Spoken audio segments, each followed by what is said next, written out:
Okay, question 3. What are some of the indicators that a pump station may need to be serviced?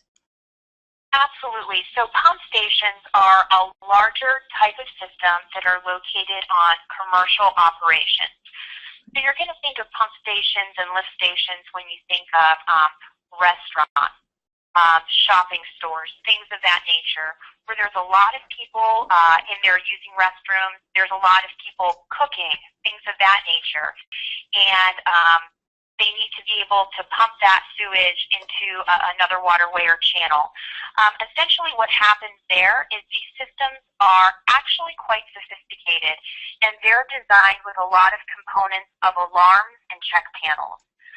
So I always encourage people, when you see a blinking light, when you hear an alarm, that's going to indicate a problem. So the same kind of alarms and blinking lights are located on residential systems. So I always encourage people, when you hear or see something that doesn't look right, it means something isn't right. And you should always make sure to call and have someone come out to take a look at things sooner rather than later. If you delay having service done on either a residential or commercial system, what could happen is it could cause more expensive problems. So for example, in a commercial system, instead of just using up one pump, you might actually burn out the second pump, and those are thousands of dollars in some cases.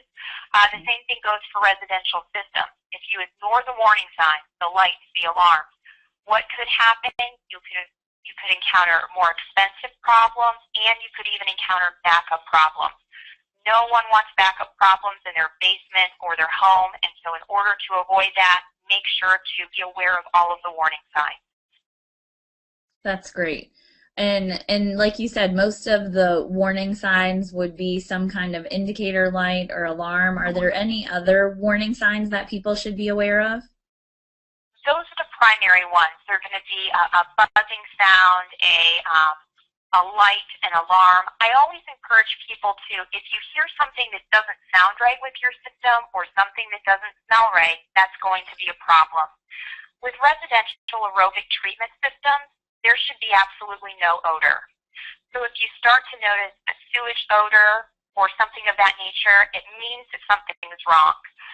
If you start to notice any loud noise, I just had a customer call today and said he noticed kind of a clattering sound or a shaking sound. That also indicates a problem. So like I said, your system should be running smoothly. There shouldn't be any alarms, lights, buzzers, sounds, smells. If you start to notice any of those things, there's likely a problem.